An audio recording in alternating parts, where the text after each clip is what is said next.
Bismillahirrahmanirrahim.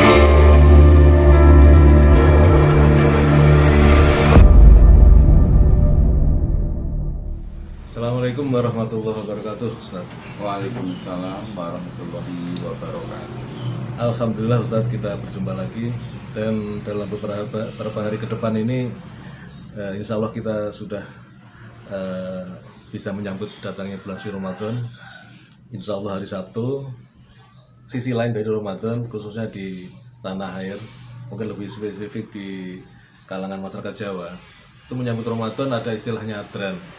Jadi ke makam, kemudian membersihkan makam dan berbagai ritual yang terkait dengan itu. Kira-kira dalam pandangan Islam bagaimana ini, Ustaz?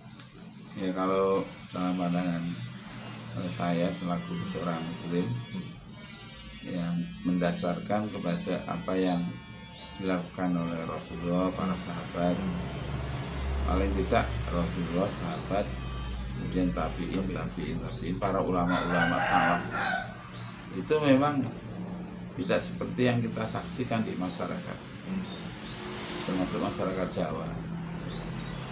Jadi mereka sebenarnya meneruskan tradisi Hindu, tradisi yang memang sudah ada di masyarakat Jawa. Lalu ketika Islam masuk ke Indonesia, tradisi-tradisi atau adat istiadat itu tidak langsung dihilangkan, karena memang melalui proses bertahap, ya, karena sudah menjadi tradisi tadi dan menjadi kebiasaan, sehingga kemudian wadahnya masih hari-harinya masih, tapi isinya dirubah. Kalau dulu kan ada kemenyan, ada apa ya, sekarang diisi dengan tahlil, dengan ini. Kalau ditanya apa salahnya itu Yasin tahlil, ya tidak salah Yasin tahlil itu. Cuma kalau kemudian menetapkan sendiri kalau tahlil itu saat seperti ini, Yasin saat seperti ini, itu kan menentukan waktu. Dan biasanya ibadah-ibadah itu kan ada yang terikat dengan waktu, ada yang memang tidak terikat dengan waktu. Tidak terikat dengan waktu, misalnya berzikir ya berapa saja gitu kan. Tapi yang terikat dengan waktu kan ada, misalnya sholat subuh ya terikat dengan waktu, ya kan, tidak sembarangan. Bukan karena sholat itu baik lalu sholat sembarangan, sholat subuh 4 rakaat, ya kan tidak bisa gitu.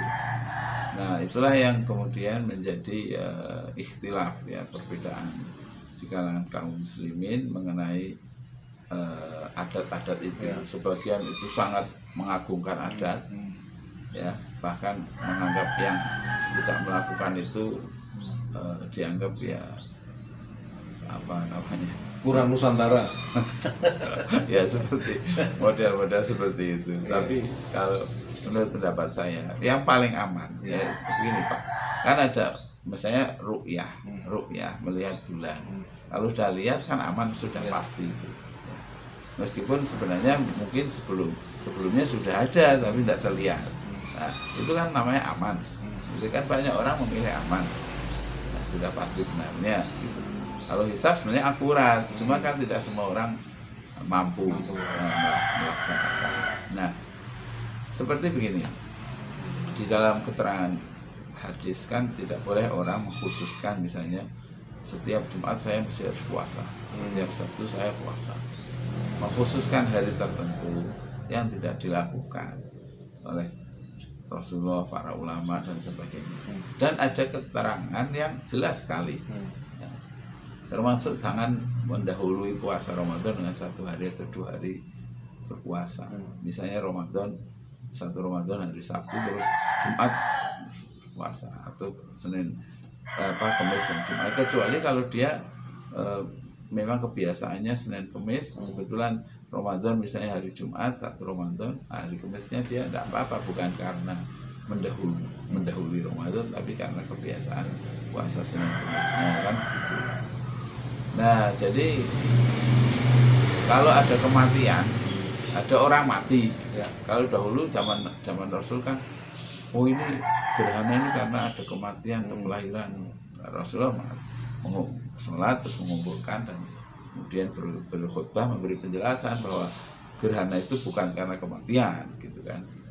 Jadi kalau kita ada orang yang mati, apa yang dilakukan? Yang dilakukan oleh Rasulullah ketika seorang meninggal, atau pada waktu beliau meninggal, yang dilakukan oleh para sahabat, ya seperti yang kita pelajari itu, ya pertama dimandikan, dikafani, kemudian disolati, ya, dan dikubur. Adapun kemudian diselamati, nah itu tidak ada ya. Jadi tambahan-tambahan tadi, ya, terus dilakukan acara apa-apa setelah kematiannya 3 hari, 7 hari, itu kan memang tidak ada nasnya dari. Tapi kalau di dalamnya membaca Yasin, membaca tahlil, dianggap baik, ya memang itu baik kan, tidak ada salahnya membaca Yasin, membaca tahlil, membaca apa saja, ya kan. Adapun misalnya lakinu mautakum Yasin, bacakanlah, talkinlah, pandulah orang yang akan meninggal dengan baca Yasin, memang ada, tapi hadisnya kan juga lemah gitu. Artinya ya bagus juga kan. Kemudian nanti ada haul, ya memang dulu tidak ada haul itu ya, tapi kalau tujuannya agar kita mengingat orang ini sudah pernah berjuang, begini dibacakan, ya bagus-bagus saja. Cuma apa harus diwajibkan begitu ya? Misalnya haul Gus Dur, haul Hasyim Asy'ari gimana? Apa dilakukan atau tidak? Padahal kan itu lebih lagi foundersnya. Nah, ya mungkin ada, ya tidak tahu saya. Jadi hal-hal seperti ini menyambut Ramadan, ya menyambut Ramadan dengan bersih-bersih rumah, ya bagus saja, ya kan? Dengan mandi, ya memang mandi itu nggak usah menghadap Ramadan juga harus mandi kan. Jadi acara-acara seperti misalnya berzikir sebelum Ramadan, ya kalau itu dilakukan Rasulullah kita lakukan, tapi memang tidak ada keterangan seperti itu, yang kemudian akhirnya adat ini menjadi semacam ritual, sehingga orang-orang yang awam yang tidak mengerti itu menganggap bahwa ini ajaran Islam gitu. Padahal sebenarnya ini adalah adat yang diisi dengan ritual Islam, padahal tidak ada nasnya, hadisnya yang qot'i, yang jelas gitu. Hanya mengambil hikmahnya, ya sama dengan misalnya tanggal 27 Rajab menyelenggarakan pengajian Isra Mi'raj, atau nanti 17 Ramadan Nuzulul Quran, ya itu pengajian biasa saja, ya kan. Tapi kan tidak boleh kita setiap tanggal itu harus mengadakan kegiatan begini kan tidak. Cuma mengambil momentum saja. Seperti 17 Agustus 45 ya, kita menyelenggarakan kegiatan. Nah, menjelang itu ada lomba-lomba merayakan ya. Kalau tidak juga nggak apa-apa sih sebenarnya. Daripada sepertinya kita merayakan tapi semangat dari para pejuang itu justru ditinggalkan, ya kan. Semangat apa? Misalnya semangat melawan kezaliman, itu kan yang penting tadi.